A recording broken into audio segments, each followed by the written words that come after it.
Chào các bạn, hôm nay tôi sẽ hướng dẫn các bạn làm pháo hoa, bởi vì sắp Tết Dương lịch rồi. Thông thường người ta sẽ bắn pháo hoa vào ngày này. Chúng ta mở tất cả các file lên. Bây giờ là tôi muốn là nhân đôi lớp lên bằng cách là ấn Ctrl G. Đó, sau đó chúng ta chọn đến công cụ này. Chúng ta giữ Shift để cộng thêm các cái vùng chọn nhé.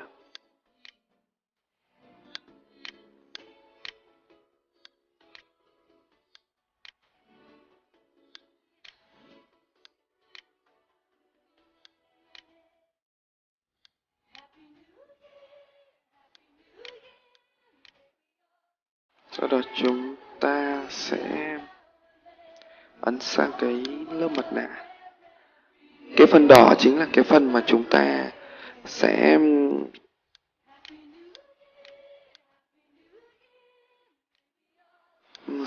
giữ lại, và cái phần ngoài chúng ta sẽ xóa đi.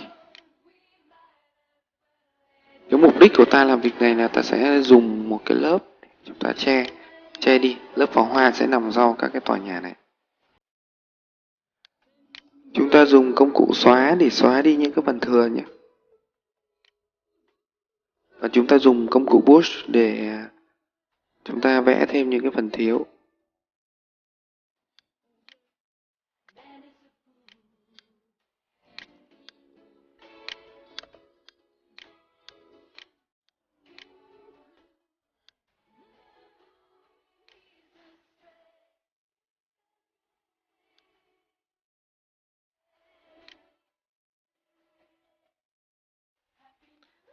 Tạm thời là có vẻ ổn rồi. Chúng ta chuyển sang chế độ chọn.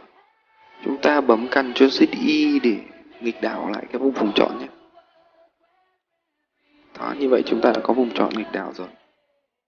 Chúng ta bấm sang công cụ chọn, công cụ chọn, chúng ta chọn sang chúng ta copy layer thành một cái layer mới, và chúng ta chuyển xuống layer 1. Chúng ta sẽ lôi những cái lớp pháo hoa, những cái file pháo hoa xuống, những cái ảnh pháo hoa. Đấy, chúng ta lôi lên và chuyển sang chế độ screen.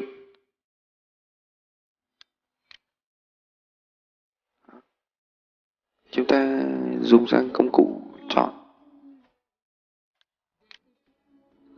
và di chuyển đến cái vị trí mà chúng ta mong muốn. Tiếp đến file số 2. Ok. Chúng ta lại chuyển sang chế độ screen.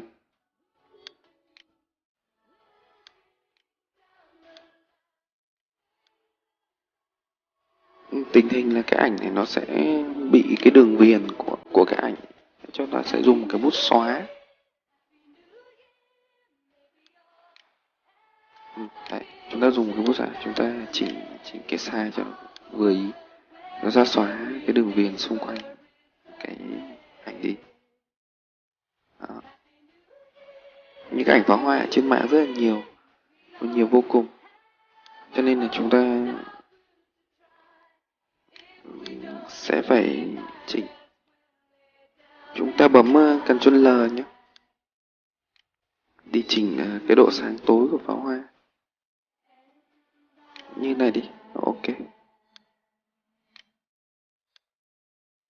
Sang bên trái thì nó sẽ tối hơn, mà sang bên phải thì sẽ sáng hơn.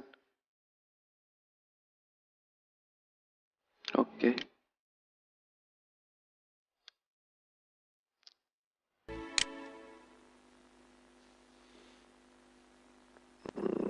Chúng ta tiếp bên cạnh thứ 3.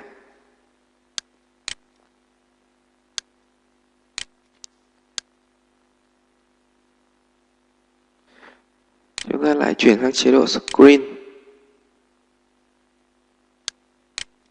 Đó, và như này chúng ta lại nhìn thấy các cái khung của cái ảnh cũ, cho nên chúng ta lại phải dùng bút xóa mờ nó đi. Đó. Nhớ chúng ta sử dụng cái bút mềm.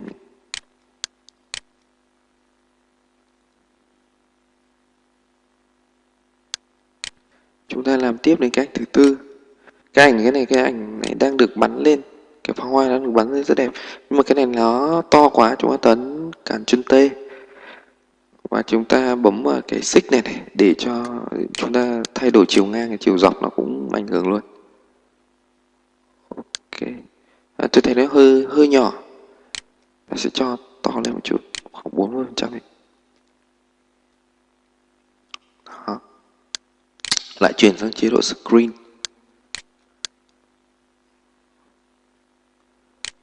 Ok,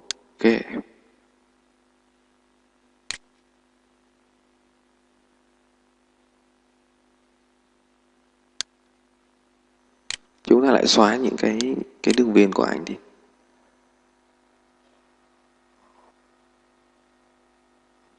Tiếp tục. Cái ảnh này tôi sẽ cho đến cái nóc của cái tòa nhà cao nhất, lại để sang chế độ screen. Như cái màu đỏ này thì nó hơi chóe quá, tôi cảm thấy thế. Chúng ta di chuyển lên một chút.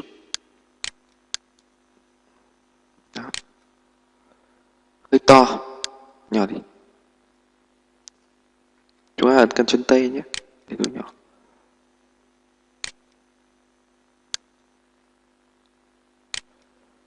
Có vẻ ổn. Những cái màu đỏ này nó hơi chóe mà tôi muốn là cho nó bớt chóe đi một tí. Chúng ta ấn Ctrl L.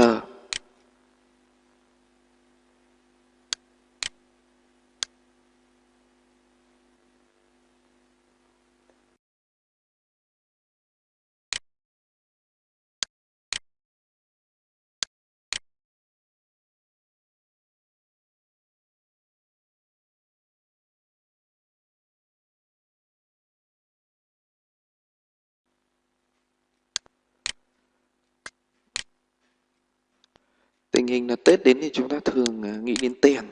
Vì vậy là số tiếp theo tôi sẽ hướng dẫn các bạn ghép mặt vào tiền. Cái sản phẩm cuối cùng của chúng ta. Chúc các bạn thành công.